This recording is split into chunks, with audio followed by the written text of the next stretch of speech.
If you are watching this video right now, chances are you've probably already scrolled through the hundreds of top 10 tips and tricks for aiming, ranking up faster, or tips and tricks for every single map.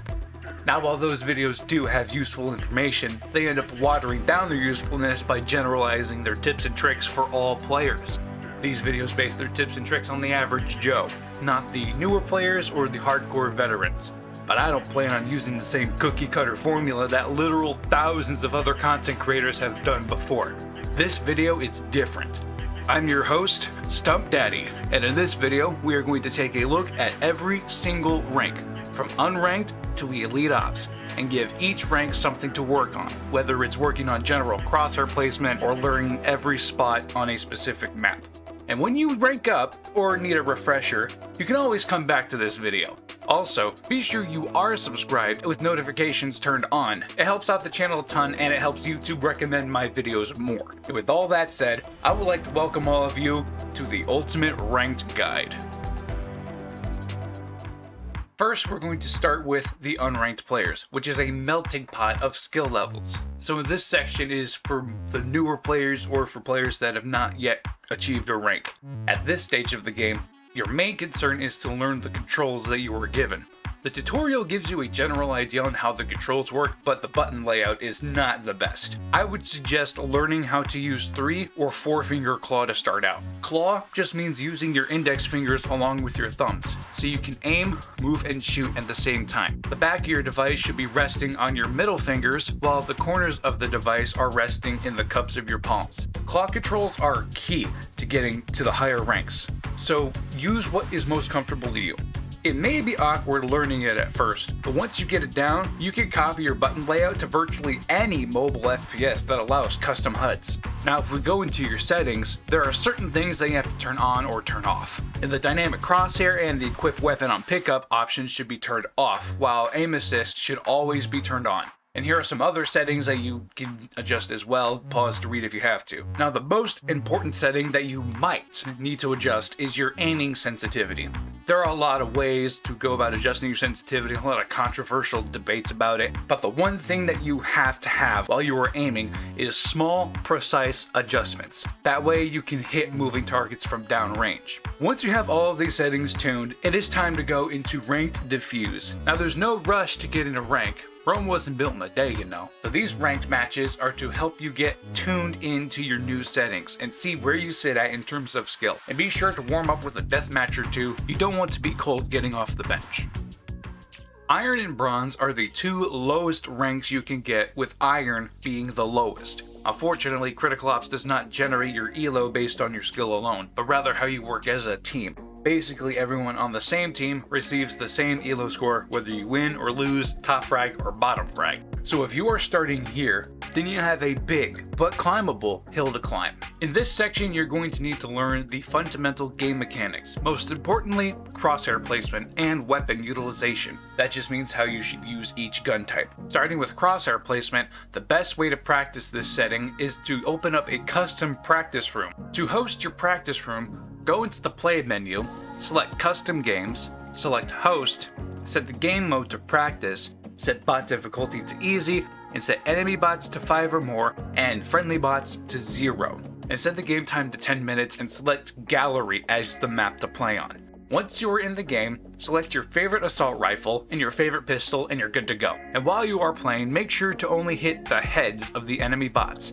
and keep your crosshair at headshot level. To be clear, you are not practicing your flicks, you are just getting used to aiming at headshot level. Do this once a day every time you get on to play and try to hit a higher score each time. And if you don't, that's fine, we always have our off days. My personal best while doing this is 250 kills in 10 minutes. See if you guys can beat that one.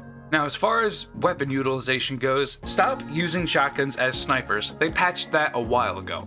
Anyways, what I mean is that each weapon type is most effective when used properly. So here's a quick rundown of each weapon type and what they're good at. Your pistols, shotguns, and SMGs are all good at close range, your assault rifles are good at medium to long range, and snipers are the best at longer ranges. And as you play, you will begin to see where each weapon is best suited on any map.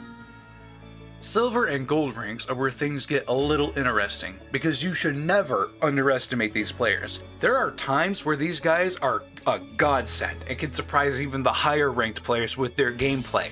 And the interesting part is that they have no idea what they just did. So in this section, I'm going to show you how to do what you just did, which is good positioning. And I'll also be showing you guys how to practice throwing grenades properly in this section as well.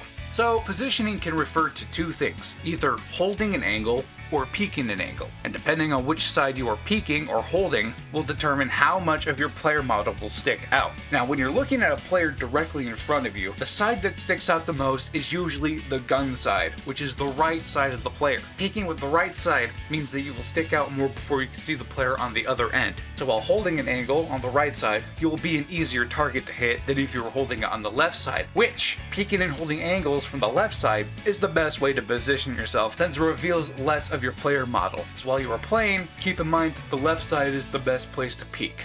Now throwing grenades is easy. Just hold the fire button, aim, and throw.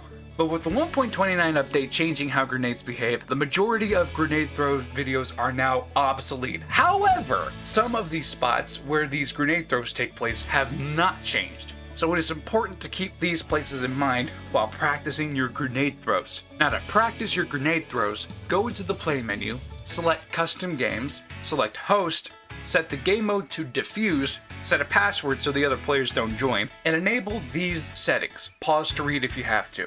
Once you are in the game, choose one grenade throw that you want to get good at on that map. And when you have one in mind, you should repeat that throw so you can get an idea on how to throw it. If the grenade requires timing, then make sure you know the timings so you can throw the grenade at the right time. Once you feel confident about that throw, then select another map, pick one grenade throw from that map, and practice that one. The goal is to have at least one good grenade throw for each map. That way you have at least one spot on any map you can always default to.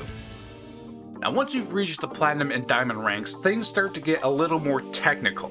You are playing against better players, so that means you need to have better mechanics than you did in silver or gold. Which means in this section I'm going to show you different methods of peeking, as well as talking about the in-game economy. The in-game economy is the most overlooked game mechanic in my opinion, but it is the most important game mechanic, due to the fact that the weapons you buy are dependent on how well your team is doing during a match. It is important to buy what you need, not what you can. Now I'm not going to go over every strategy there is when buying weapons, that could be for another video, but I could give you guys some tips. First, you get more money if you win than if you lose.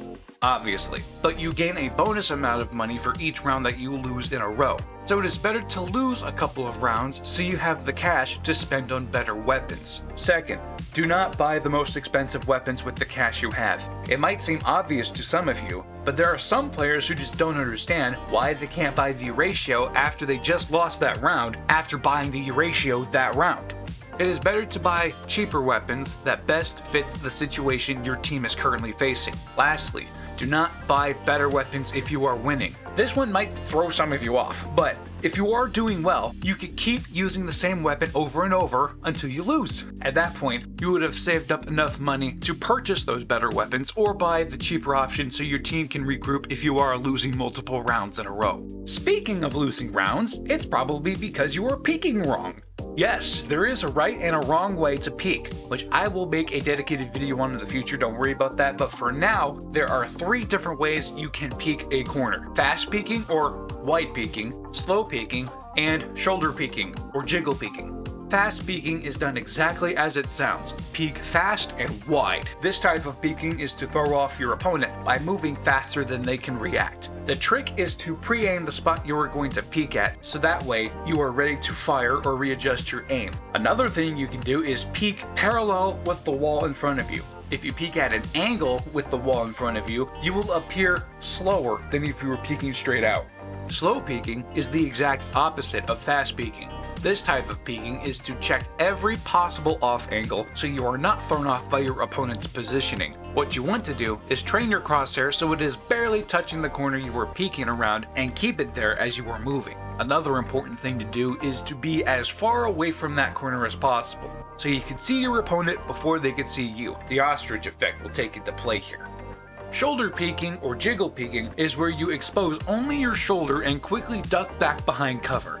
This is for either baiting out a hard scoping opponent or to gather information about the enemy's position. Like what I said in the silver/gold section, the best side to peek on is your left side, so you should be shoulder or jiggle peeking with your left side. Also, you want to be as close to the wall as possible so you don't take too much damage while peeking like this. You can also peek much faster while holding your knife rather than just using your gun. And once you have shoulder peeked, relocate to another position to throw off your enemy even more, so that way your position is unpredictable. It is safe to say that Masters and Special Ops are where some of the best solo queue players are playing. This is where also things start to taper off as far as mechanics are concerned. So this section is all about fine-tuning your skills and nailing down any weak points in your gameplay. Now, while practice mode in custom games is good for warm-ups, it's not necessarily the best for training your aim. There are too many distractions, plus with aim assist, it can interfere with your raw aiming ability. The solution? Aim trainers.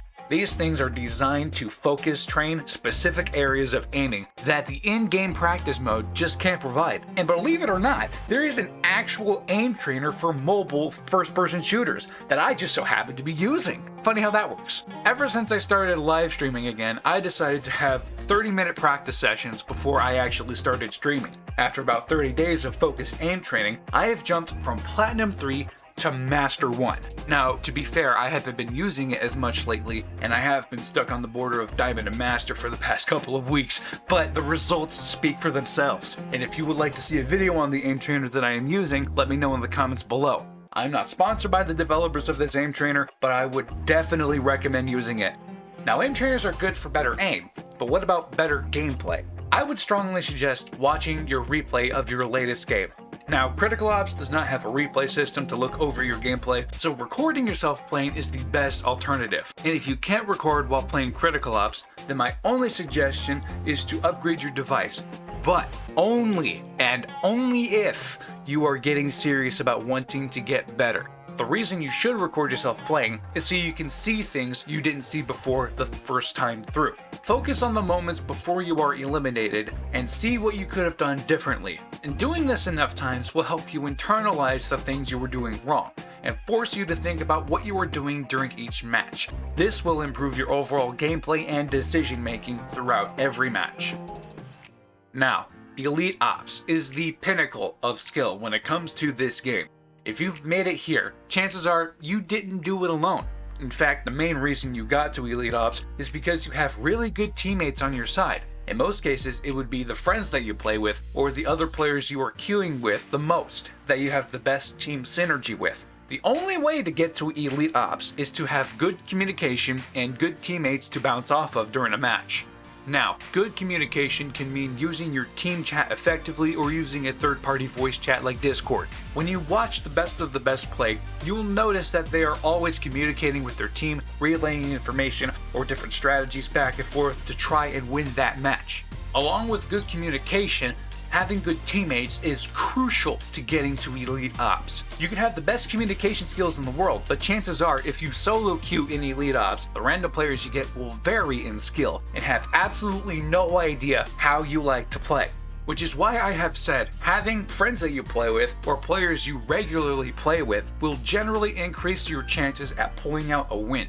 So to recap, by following this guideline of what to practice at each rank can give you an edge in the rank you are currently in. For unranked players, learning how to use claw and adjusting your settings is the best place to start, so you have the best chance at getting a decent rank. Iron and bronze players need to work on their crosshair placement and keeping it at headshot level, and learn which guns are best at different positions. Silver and gold players add in learning how to throw grenades properly as well as proper positioning while holding angles or peeking. Platinum and diamond players learn how to properly peek as well as buying the appropriate weapons with the money they receive after each round. Master and Special Ops is all about refining your skills by using external sources like aim traders and recording your gameplay to better understand the mistakes you make and improving on them. Lastly, Elite Ops is where team dynamics come into play. Playing with players that you are familiar with is key to winning more games as well as good communication skills.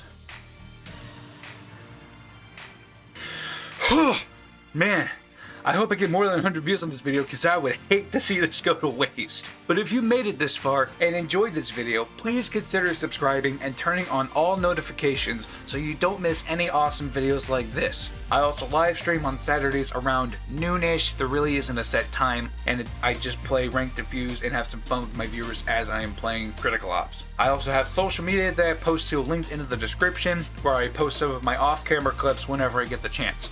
With all that said, thank you guys so much for watching, and as always, stay safe. Bye bye.